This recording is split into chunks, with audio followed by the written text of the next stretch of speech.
In this video, we're going to talk about section 3.4, dealing with zeros of polynomial functions. And in this section, we're going to be using the rational zero theorem to find possible rational zeros. And also, we're going to find the zeros of polynomial functions. All right, so let's begin by talking about what the rational zero theorem is. Let's say we had f of x is equal to a sub n x to the n plus a sub n minus 1 x to the n minus 1 plus, and so on, all the way down to a sub 1x plus a sub 0. This function has integer coefficients and p over q, where p over q is reduced to lowest terms, or in simplest form, is a rational zero of the function f. Then your p, which is the numerator, is a factor of the constant term, a sub 0, and q, which is going to be your denominator, is the factor of the leading coefficient, a sub n. Okay, that's the rational zero theorem. Now, to use the rational zero theorem, which is the procedure that I have here, it's going to be this. Here we're going to list all the integers that are factors of the constant term, which is your a sub 0. And then number 2, you're going to list all the integers that are factors of the leading coefficient, which is a sub n. Leading coefficient is a sub n. And then number 3, you're going to list all the possible rational zeros by taking each factor of the constant term and divide by each factor of the leading coefficient. Okay, so your possible rational zeros are going to be the factors of the constant term divided by the factors of the leading coefficient. Okay, so now let's apply the rational zero theorem with this example. Along with this procedure, I'll leave this up here. In example 1, we want to list all the possible rational zeros of f of x equals 2x cubed plus 3x squared minus 6x minus 8. Okay, so the first thing I'm going to do here is list all the integers that are factors of the constant term, or a sub 0. So I'm going to say factors of a sub 0.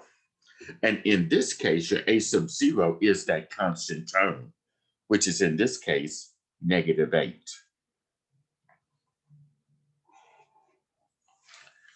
Now, the way I list factors, I like to list them in pairs, starting with the smallest non-zero integer, which is going to be 1, and just take it from there.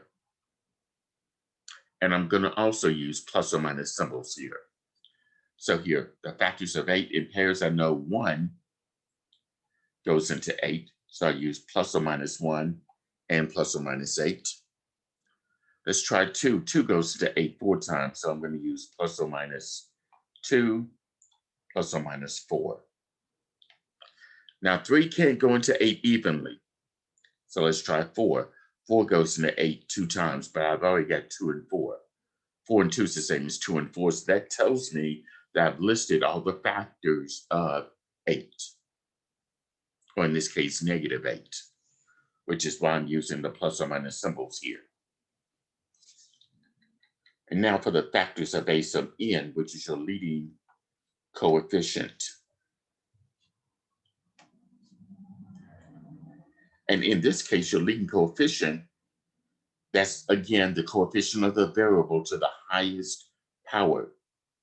The highest power is 3. Its leading coefficient is the understood 1.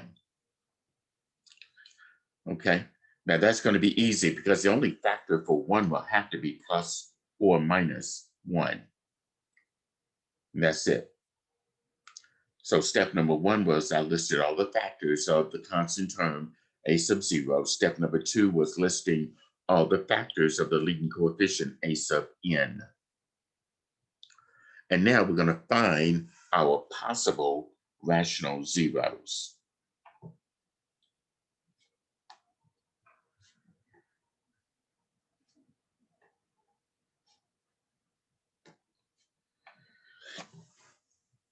That's in this case the factors of the constant term divided by the factors of the leading coefficient. Well, these are the factors of my constant term. Those go in the numerator in numerical order. So I'm going to write plus or minus 1, plus or minus 2, plus or minus 4,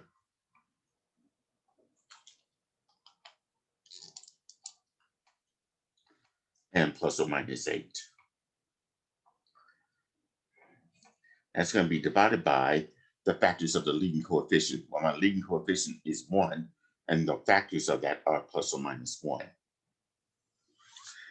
All right, in this case, this will be quite easy. I'll just divide each factor in the numerator by the only factor in the denominator. So in this case, 1 divided by 1 is going to be plus or minus 1. 2 divided by 1 will be plus or minus 2. 4 divided by 1 will be plus or minus 4. And 8 divided by 1 will be plus or minus 8. Now, in the homework, you don't have the plus or minus symbol there. So you just have to enter each one of these individually, like 1 and negative 1, 2, negative 2, 4, negative 4, and 8, negative 8. These are all the factors of this function f of x equal to x cubed plus 3x squared minus 6x minus 8. Okay. All right, here's another example. Now let's say we have something like this. We want to list all the possible rational zeros of f of x equal to x cubed plus 2x squared minus 5x minus 6. All right, in this case here, we start by listing all the factors of a sub 0. That's the constant term. In this case, that constant term is negative 6. So here the factors of negative 6, using plus or minus symbols will be plus or minus 1, and then plus or minus 6, and then plus or minus 2, and plus or minus 3. 3 and 2 would work, but again, 3 and 2 is the same as 2 and 3. So these are all the factors of my constant term a sub 0. And then the factors of the leading coefficient. The leading coefficient, a sub n. That's the understood one, as you can see. Again, it's the coefficient of the variable to the highest power. That's your leading coefficient. So if the highest power is 3, the coefficient in front of that is the understood 1. And its only factor would be plus or minus 1. Because 1 times itself is 1, negative 1 times itself is also 1. And then I'll list all my possible rational zeros.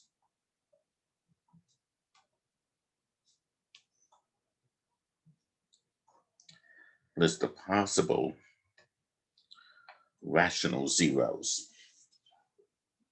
So in the numerator will be all the factors of my constant term, which are plus or minus 1, plus or minus 2, plus or minus 3, plus or minus 6, divided by the factors of the leading coefficient, plus or minus 1. And then we go ahead and divide each factor of the constant term by the only factor of the leading coefficient. So in this case here, 1 divided by 1, that's plus or minus 1. 2 divided by 1 will be plus or minus 2. 3 divided by 1, plus or minus 3. 6 divided by 1, plus or minus 6. Okay. So again, since we don't have the plus or minus symbols here in the homework, we have to enter them individually as 1, negative 1, 2, negative 2, 3, negative 3, 6, and negative 6. So these are all the possible rational zeros of the function f of x equal to x cubed plus 2x squared minus 5x minus 6. All right, let's try a couple of examples where the leading coefficient is a number other than 1. So in example 3, we want to list all the possible rational zeros of f of x equal to 4x to the fourth minus x cubed plus 5x squared minus 2x minus 6. So in this case, let's start out by listing all the factors of the constant term, a sub 0. And your constant term is negative 6. And guess what? We already got the factors of negative 6 from example 2. So I can rewrite that as plus or minus 1 and plus or minus 6. And then plus or minus 2, plus or minus 3. Now for the factors of the leading coefficient, a sub 0. A sub n. This time, the highest exponent is a 4, so that means the coefficient in front of that is right here, 4. So now we need to list all the factors of 4. Starting with 1, it'll be plus or minus 1 and plus or minus 4, plus or minus 2, and plus or minus 2. Because 2 times 2 gives you 4, negative 2 times negative 2 gives you 4 as well. 3 can't go into 4 evenly, 4 can go into itself one time. 4 and 1 is the same as 1 and 4. So those are all the factors of 4, which is my leading coefficient. Okay. Now I need the possible rational zeros.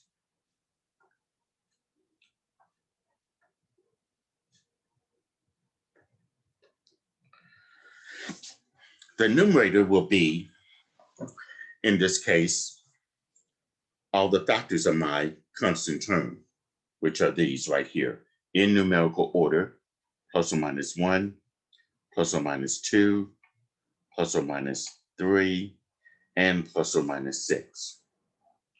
All that will be divided by the factors of a sub n, the leading coefficient. And I'll write this as plus or minus 1. The plus or minus 2 I'll write only once. And then plus or minus 4.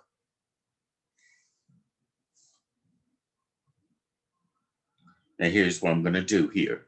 Take each factor of the constant term divided by each and every factor of the leading coefficient one at a time. So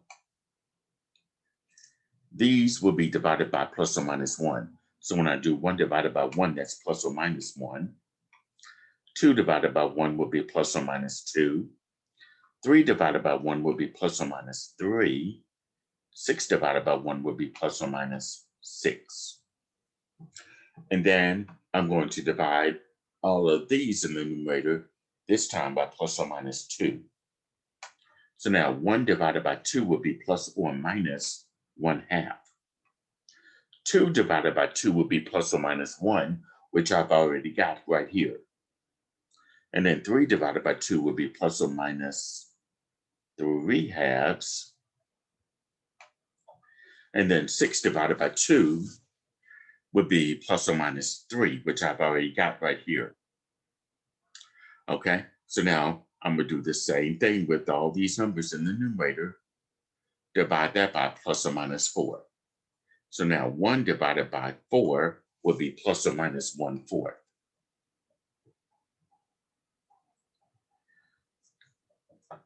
2 divided by 4, that's going to be plus or minus 2/4, which reduces to plus or minus 1/2. That I already have right here. 3 divided by 4 would be plus or minus 3/4. And 6 divided by 4 would be plus or minus 6/4, but that reduces to 3/2, which I've already got right here. So these are all the possible rational zeros of that function. But of course, we don't have that plus or minus symbol in my math lab, so we have to enter all of these individually as 1 negative 1, 2 negative 2, 3, -3, 6, -6, 1/2, -1/2, 3/2, -3/2, 1/4, -1/4, 3/4, -3/4. So all that you see here in the braces represents all of the possible zeros or the possible rational zeros of that function. F of x equal to 4x to the 4th minus x cubed plus 5x squared minus 2x minus 6. Okay. And here's example 4. Let's say I want to find the possible rational zeros of 4x to the 5th plus 12x to the 4th minus x minus 3.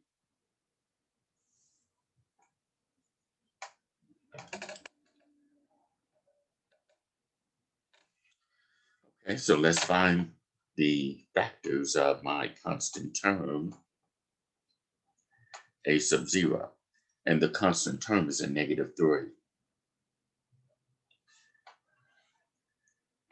And the factors of -3 in this case will be just simply plus or minus 1 and plus or minus 3. 2 won't go into 3 evenly, 3 would one time, but 3 and 1 is the same as 1 and 3. So those are all the factors of a sub 0. And then we find the factors of the leading coefficient a sub n. That's the coefficient of the variable to the highest power, which is in this case 4. And the factors of 4, we listed that in the last example. That's plus or minus 1, plus or minus 4, plus or minus 2, and plus or minus 2. And then to find the possible rational zeros,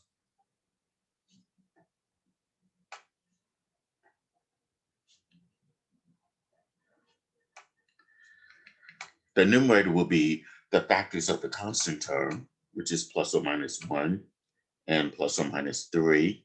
That'll be divided by all the factors of the leading coefficient, which is in this case plus or minus 1, plus or minus 2, and plus or minus 4. Notice that I'm listing plus or minus 2 only once. And then we divide each of these factors of a sub 0 by each factor of the leading coefficient. So when I do 1 divided by 1, that'll be plus or minus 1. And 3 divided by 1 will be plus or minus 3. And then next, these two will be divided by plus or minus 2. So it'll be 1 divided by 2. That'd be plus or minus 1/2. And then 3 divided by 2 will be plus or minus 3/2. And then the same factors of a sub 0 will be each divided by plus or minus 4. So now 1 divided by 4 would be plus or minus 1/4. And finally, 3 divided by 4 would be plus or minus 3/4. And if we were to list these individually, it'll be 1 -1, 3 -3, 1/2 -1/2, 3/2 -3/2, 1/4 -1/4, and 3/4 -3/4. So individually, these are all of the possible rational zeros for the function f of x equal to 4x to the 5th plus 12x to the 4th minus x minus 3. Okay. Now, these listing of the possible rational zeros is what's going to help us do the next thing, and that's to find all the zeros of a function. In a previous video, we were finding zeros of a function, and we were given that we were given that one of the numbers is a factor of that function. Here, you're trying to find all of them, and no hints are given to you. So here's the procedure for doing that. You're going to first find the rational zero by using a trial and error process involving synthetic division. And then number two, if f of x is divided by x minus c and the remainder is zero, then that means that your constant c is going to be a zero of that function. Then you use the result of the synthetic division to factor the original polynomial. Then you'll set each factor equal to zero to identify any additional rational zeros. Okay, so first of all, to start the thing off, you'll have to apply that rational zero theorem by listing all the factors of your constant term and listing all the factors of your leading coefficient, and then find your possible rational zeros by finding dividing the factors of your constant term by the factors of your leading coefficient, just like we did in the first four examples. Okay. So now let's look at example 5.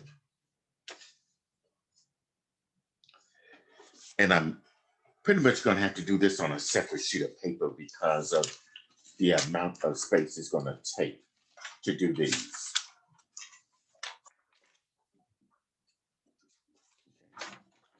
So in the example 5, you're going to find all the zeros of the function f of x is equal to x cubed plus 8x squared plus 11x minus 20. Okay.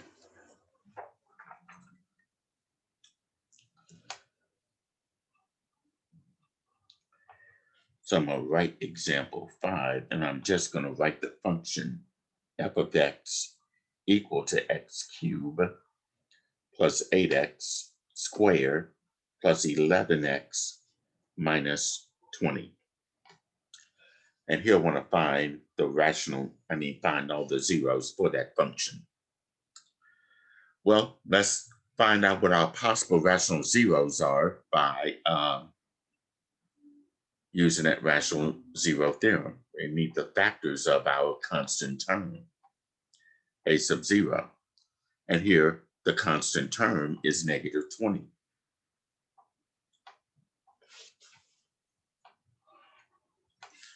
And then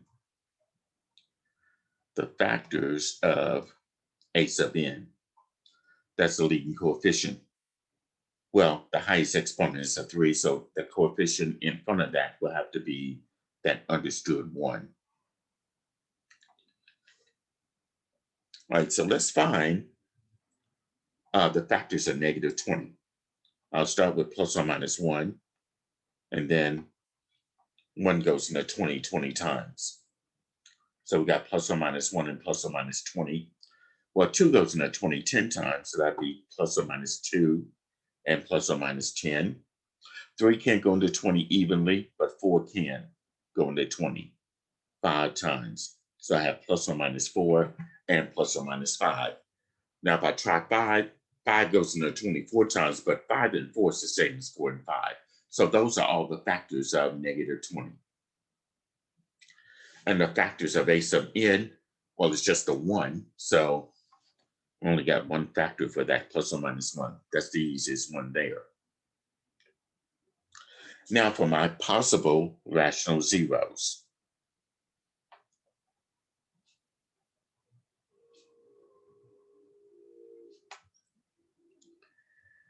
Possible rational zeros.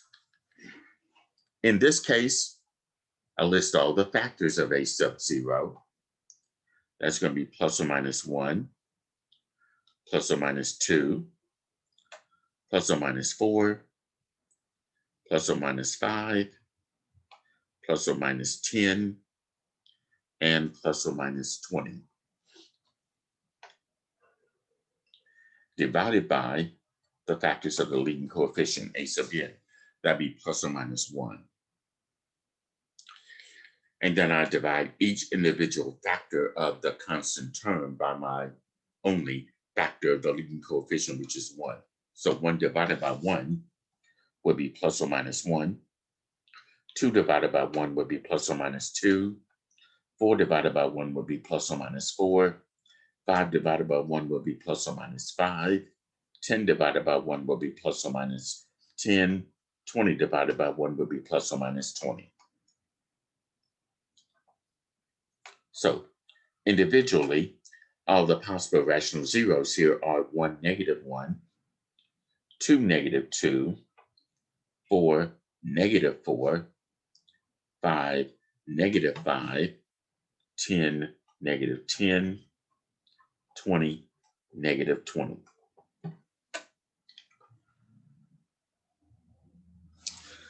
Okay, so the next thing we're going to do here is we're going to test each one of these possible rational zeros until we get to the first number that gives us a 0 as a remainder when we do the process of synthetic division.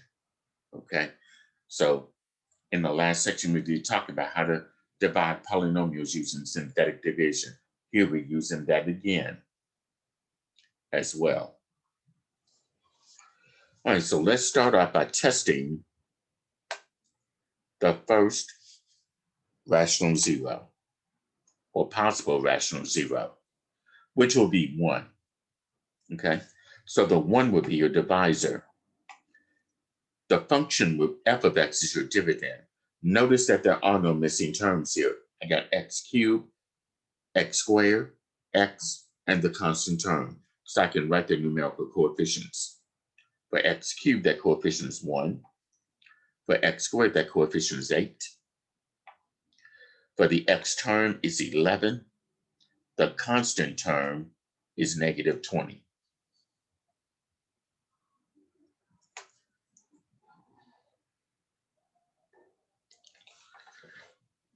So here's our synthetic division process.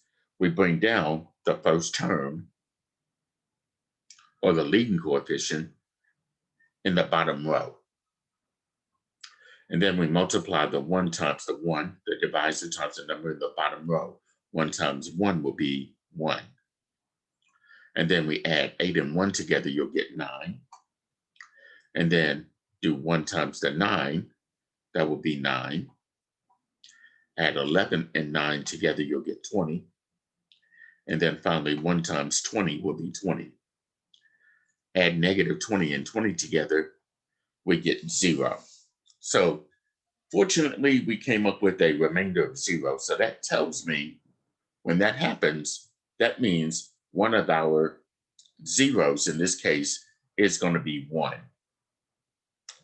So that means by the factor theorem, x minus c, and c is going to be the 1, so the x minus 1 is a factor of the function f of x.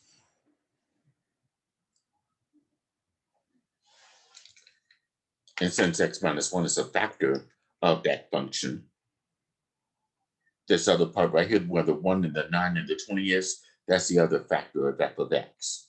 So here the constant will be 20. The number in front of that is the coefficient of x, and the number in front of that would be the coefficient of x squared. Okay. So my function, I'm going to rewrite that as x cubed plus 8x squared plus 11x minus 20. That would be set equal to 0. X minus 1 is a factor of all of this, so I'll write the x minus 1 down. And the other factor is right here for this. 1x squared, or just x squared, plus 9x plus 20 equal to 0. Now, x squared plus 9x plus 20 can be factored into 2 binomials here. So let's bring down the x minus 1 and factor x squared plus 9x minus 20. X squared would be x and x, and the factors of 20 that gives me a middle term of 9x, but I have to be plus 4 and a plus 5. So I have x minus 1 times x plus 4 times x plus 5 equal to 0. And then for each binomial factor, I will set them equal to 0 and solve for x. So this means x minus 1 equals 0, x plus 4 equals 0, x plus 5 equals 0. And then we solve each equation for x. So for the x minus 1 equal to 0, that means x is equal to 1. Then for the x plus 4 equals 0, that means x is equal to negative 4. And for x plus 5 equal to 0, that means x is equal to negative 5. So these are all the zeros of this function. 1, negative 4, negative 5.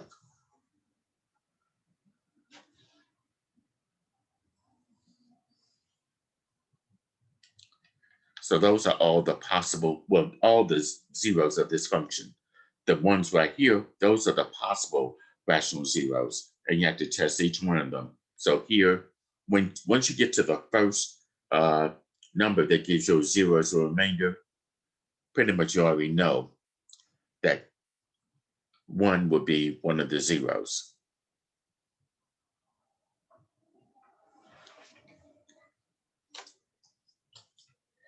Okay, let's look at example 6. That's the last one in this video here. Let's say I want to list, find all the zeros of the function f of x equal to x cubed plus x squared minus 5x minus 2. And I will do this on a separate sheet of paper.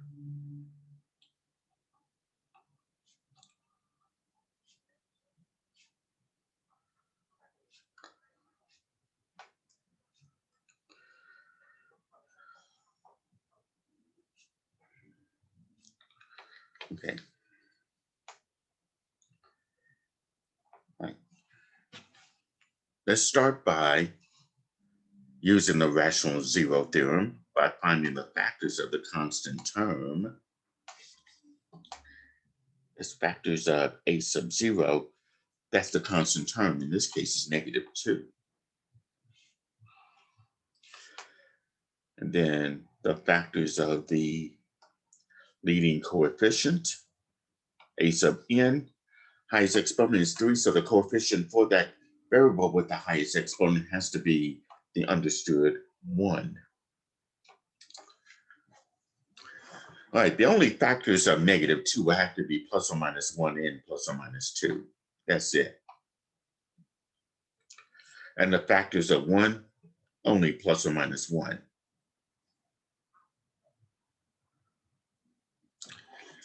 All right. So now we need the possible rational zeros.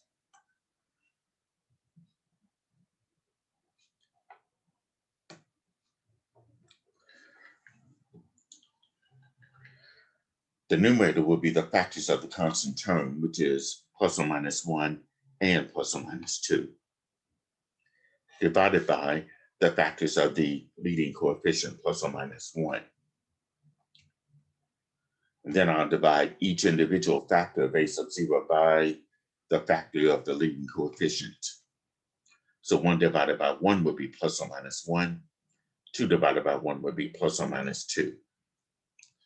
So that means we only got 1, negative 1, 2, negative 2 as possible rational zeros.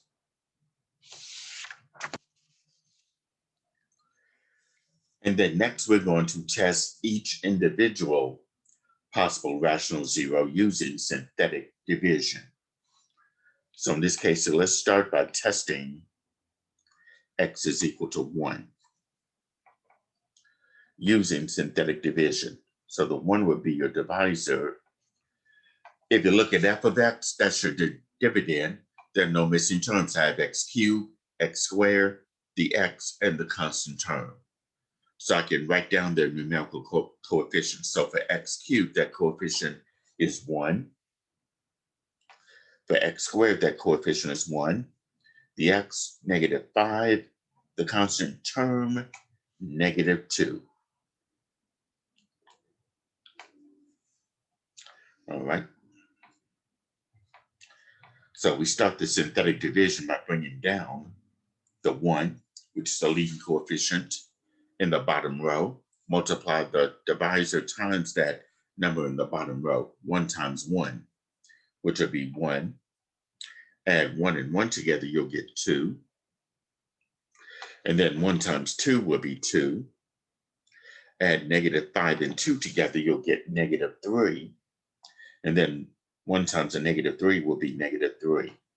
Add -2 and -3 together, you'll get 5. Well, 1 is not going to be a 0 for this function because I didn't get a remainder of 0. So I can eliminate x equals 1 and try the next possible rational 0, which is -1. So let's try x equal -1. So this time, -1 would be my divisor. These numbers right here from the coefficients of my function, they're going to remain the same. So I'm going to bring over the 1, -5, -2. Again, bring down the leading coefficient in the bottom row, which is 1. So this time, -1 times 1 will be -1. 1 plus -1 is 0.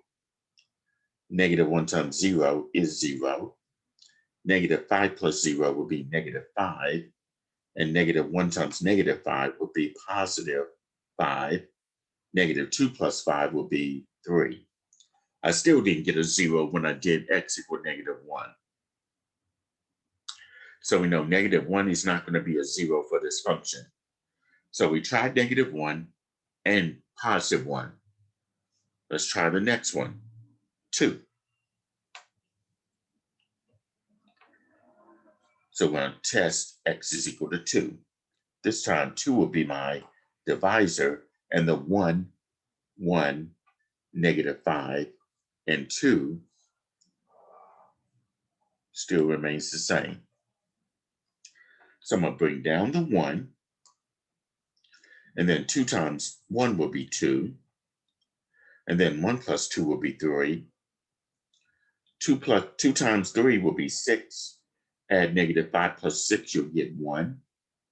And then 2 times 1 will be, and I left off the negative here.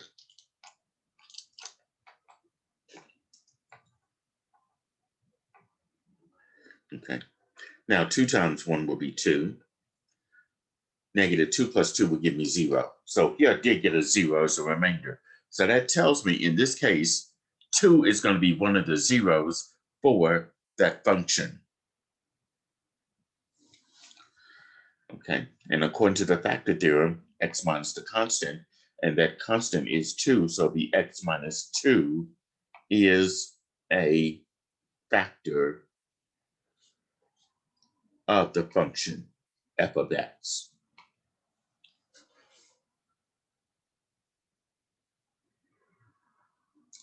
All right, so now I want to take that f of x up here, set it equal to 0. So I have, in this case, x cubed plus x squared minus 5x minus 2. Setting that equal to 0. And I know x minus 2 is a factor of this, so one of the factors is x minus 2. The other factor is right here, where I got the 1, the 3, and the 1. That's the other factor of this polynomial expression. So the 1 would be the constant term, the 3 is the coefficient of x, and the 1 is the coefficient of x squared. So the other factor there will be 1x squared, or just x squared, plus 3x plus 1. That's equal to 0. This is what this is.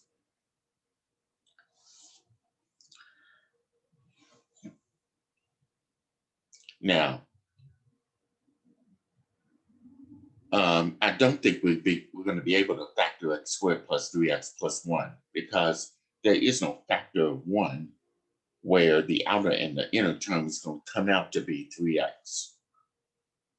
Okay, so I'm going to show you another way to find out what your x values are going to be. But I'm going to go ahead and set each of these factors equal to 0. So that means x minus 2 is equal to 0. And then x squared plus 3x plus 1 equal to 0. So here, x minus 2 equal to 0 means that x is equal to 2. But we got a problem here. I did say that I couldn't factor those, factor that trinomial there into two binomials. There is another way that I can find out what my x values are. And when everything else fails, the best way to solve this would have to be using the quadratic formula. And if you recall back in chapter 1, the quadratic formula is this: x equals negative b plus or minus the square root of b squared minus 4ac, the whole thing divided by 2 times a.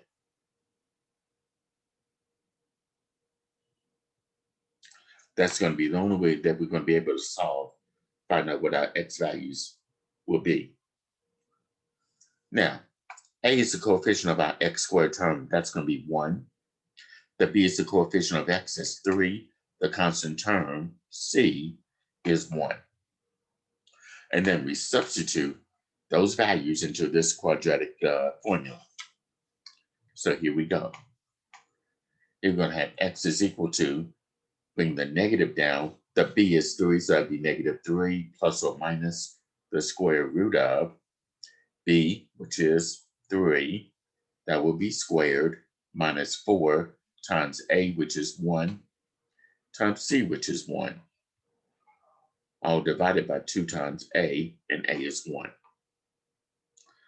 Now we simplify all of this here.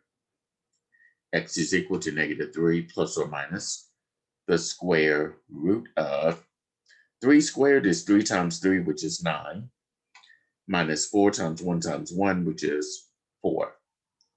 All divided by 2 times 1, which is 2.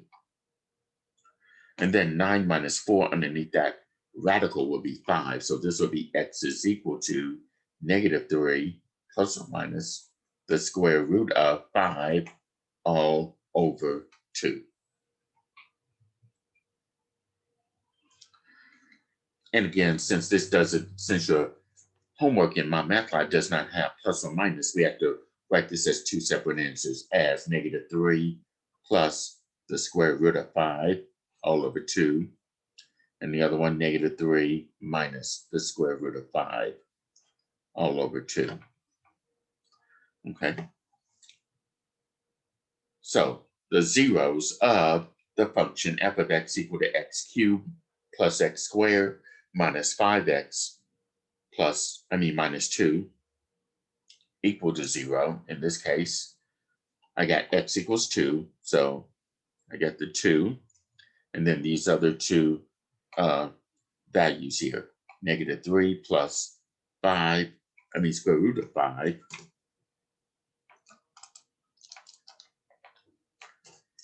Negative 3 plus the square root of 5 all over 2.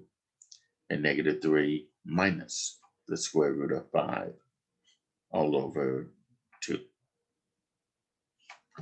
So these are the zeros of this function, f of x equal to x cubed x cubed plus x squared minus 5x minus 2. Okay. All right, so that will conclude this video on section 3.4, dealing with the zeros of polynomial functions. All right, so feel free to email me if you have any questions about the examples presented in this video or about the homework that's in my math lab.